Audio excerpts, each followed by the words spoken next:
Welcome to another podcast of the current situation at Manchester United. Manchester United will be hosted by Brentford on the weekend.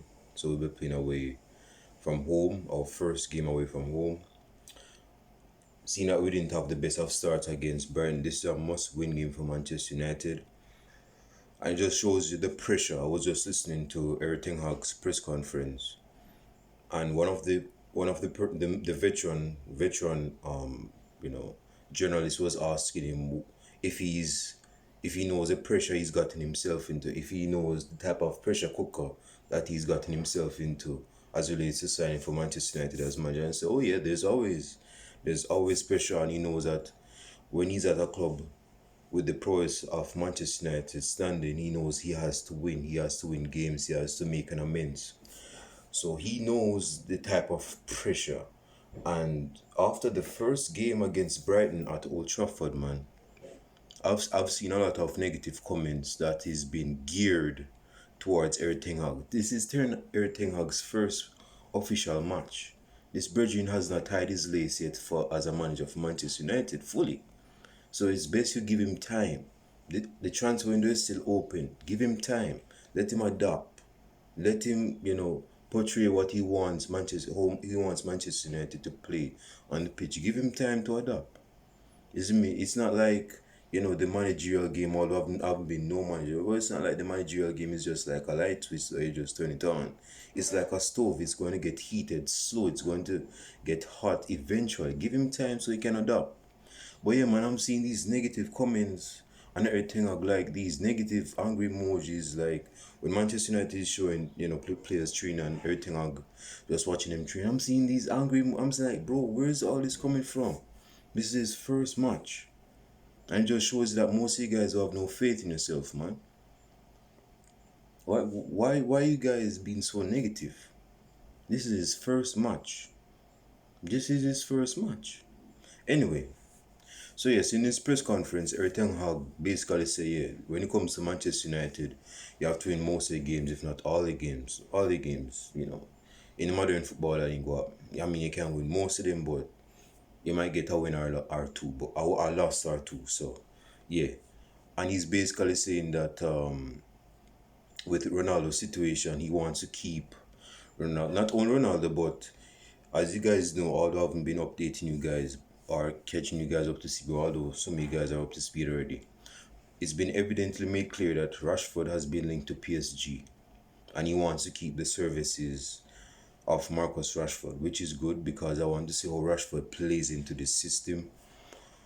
Some person believe that, and hell, I've even expressed it myself, that Rashford probably needs to cut that umbilical cord for Manchester United and just start his real life. I think he's grown out of his Manchester United boots, so he probably needs to move on and experience life, what it's like over the fence in terms of going to a new club, getting a new challenge and stuff like that. But he wants to keep Marcus Rashford. He wants to keep Marcus Rashford, and Rashford is an asset in Eric Ten Hag's plan. So yeah, Rashford ain't leaving. At least not yet. He's not leaving. Under Eric Ten Hag's first season. Another thing that was expressed, um, Anthony Martial and Lindelof is out with injury, so they won't be participating. Comments this game against Brentford. Speaking of Brentford, and seeing that we have Christian Eriksen. Christian Eriksen will be a prodigal son to Brentford because, as you guys should know, Brentford had Christian Eriksen for half a season from January to May, isn't me? So he's going to play against the club that brought him back to the footballing life, you could say, and he's gonna, it's gonna be quite. I don't think there's gonna be any hate situation and say, oh, Christian Eriksen's Judas. Christian Eriksen is Judas. He didn't do much for you guys to even be like a Judas type. He played for you guys and he's still a good player. So he basically did you one and played with you guys for half a season and he left. Isn't it? Because he's ambitious. He wants to play for a good enough club. Isn't it? So just because you put him back on the footballing map doesn't mean that he should stay with the club. Again, you don't have the wages to keep him. you don't have the wages to keep him. So of course he's gonna leave for greener grass. But So seeing that he's at Manchester United, he's going to be playing against Brentford in the commencing game on the weekend. Speaking of Brentford,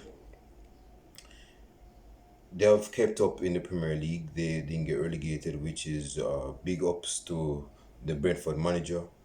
Man, he went off the chains last season, didn't he? When we beat them, my man was salty. Man, give him some water, man. He's salt. But Brentford is a decent side. They have Ivan Toney. We have been linked with Ivan Toney in certain periods, in certain aspects of the transfer window, but there hasn't been a official or a serious bid made for him. Isn't me?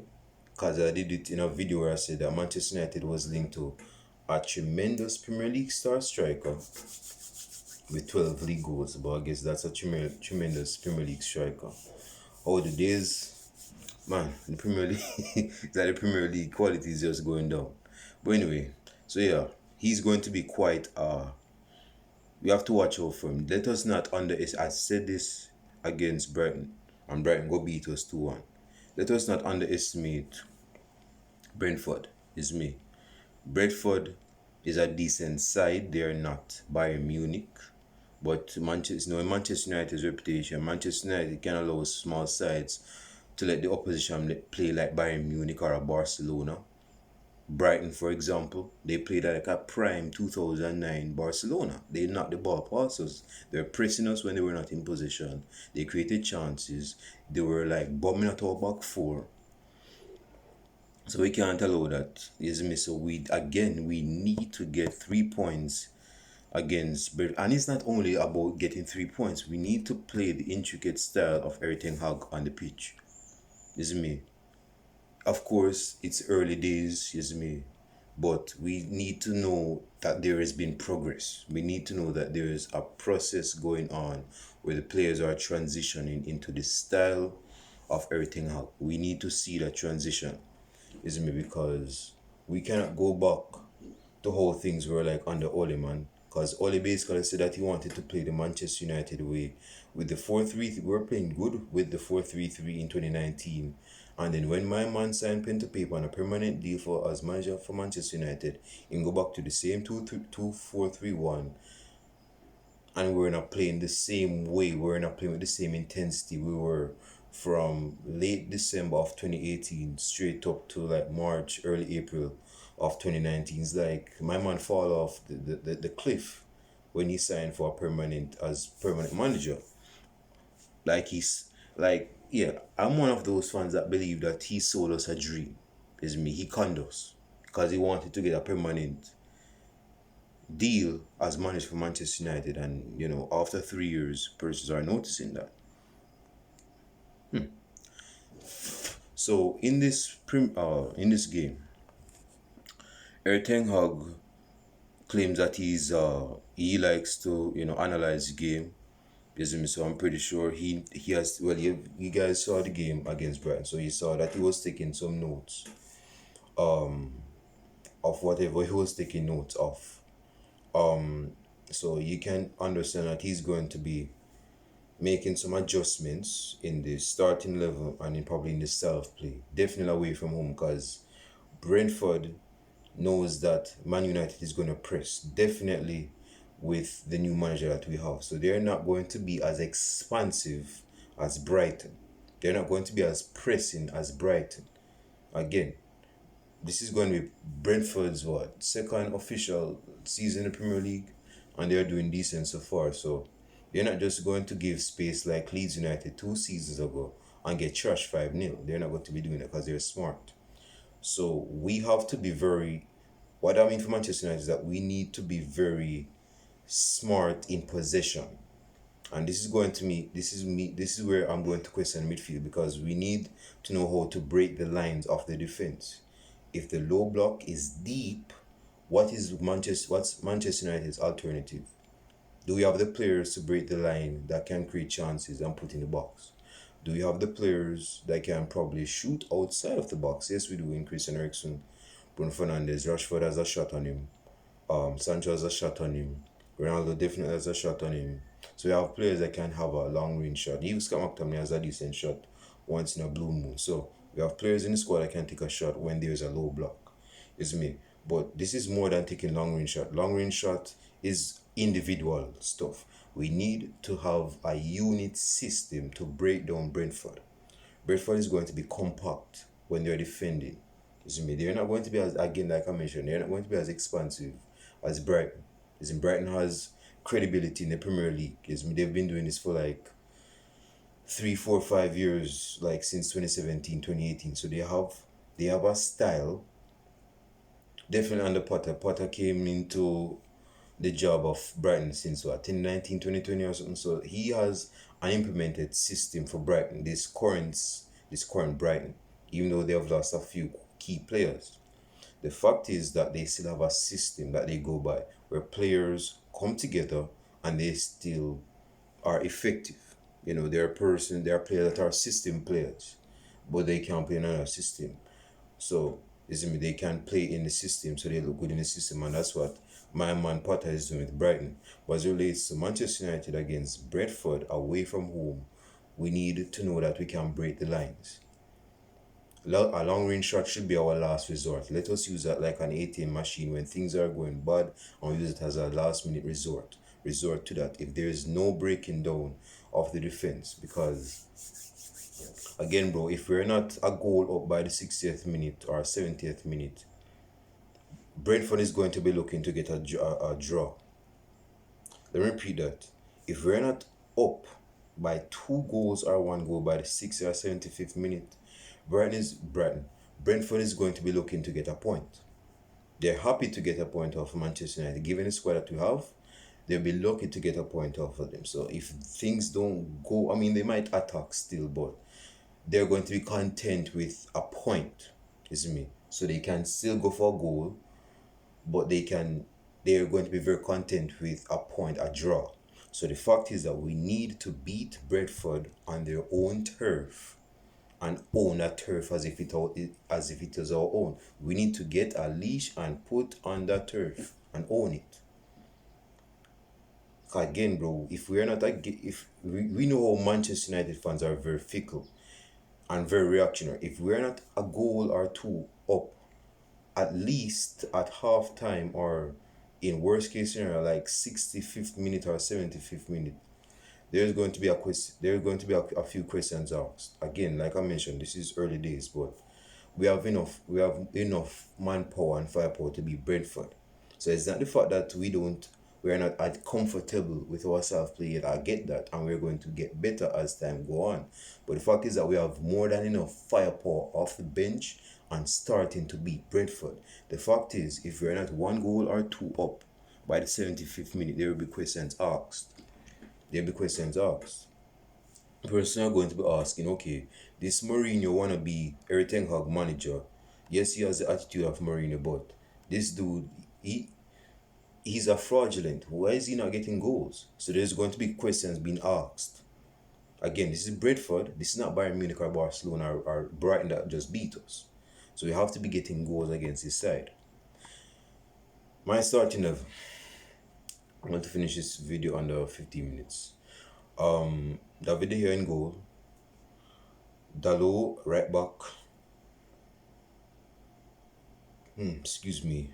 Yes, Victor Lindelof is out with an injury, so he won't be participating, which leaves us with Eric Bailly. I was about to say Eric Ten Hag, as if he's a player and centre back, right? Eric Bailly. We have Varane. I believe Varane is with an injury or something. I wouldn't call it on that fully as yet. So Varane, Eric Bailly, Jones, Lord mercy. We have Lissandro. I'm gonna get to Lissandro in a second. It's funny I put Lissandro on my shortest stone. It's just funny how things just fall into place. Who else we have a centre back? So yeah, that's David here, Dalot. Harry will be starting down at definitely. I just want to find out the centre back that will be partnering with Harry Maguire. The reason why I'm reluctant is because I do not want to be starting Lisandro Martinez against Brentford. Brentford is physical. Ivan Toney will eat Lisandro Martinez for dinner and some more, so he cannot be starting. So that would leave me with Harry Maguire and you know what, this starting level is going to be based on what I think everything else is going to be going with. So it's not going to be a matter of how I want it to be because I'm not the manager. So I'm going to go with what everything else is going to work with. So I'm going to be putting Lissandro Martinez in a centre back pairing with Harry Maguire. Left back is Luke Shaw. In midfield, there's always a question as relates to midfield. Individuals to be started for Manchester United. I believe persons don't like them. Again, bro, we have been saying this for like 2 or 3 years. We don't like the McFred midfield, but this is not what I want. It's what everything I wants for some reason. I guess the McFred midfield has the news of our managers, so it's mean they have a leverage over our managers. So I would say everything Hog would start Fred and I don't think that Van Beek could be starting, so I'm going with the McFred midfield, unfortunately. As the number 10, I'm going with Christian Eriksen. I don't believe Bruno Fernandes will be starting, but again, I could be wrong. It's a predicted lineup, isn't me? So I'm human, I'm not perfect. So on the right hand side is going to be Sancho. On the left hand side is going to be Rashford, and through the middle is going to be Cristiano Ronaldo. Again, Martial is out, so he won't be participating in this match. So let me run through the lineup. David De Gea, Dalot, Lissandro Martinez, Harry Maguire, Luke Shaw, the McFred midfield, that's Fred, Scott McTominay for those that don't know. The combination is just like mac and cheese. In the number 10 area, we have Christian Eriksen. On the wings, we have Sancho, Rashford, and through the middle is Cristiano Ronaldo. My prediction is that we win 2-0. It's kind of optimistic, but yeah, we need that optimism in our squad, man. So I'm going to give that optimism spark of magic by saying, yeah, 2-0 win to Manchester United against Brentford away from home. Leave your comments down below and your predictions down below. Hey, it could be 5-0 loss to Manchester United. It could be a 5 win for Manchester United. Leave your comments down below and I'll show it you guys in the match reaction. If the game is tomorrow, I'll be doing the reaction the following night. And if the game is on Sunday, I'll definitely do the match reaction. So stay in tune for the match reaction. I'll show it you until then. Deuce.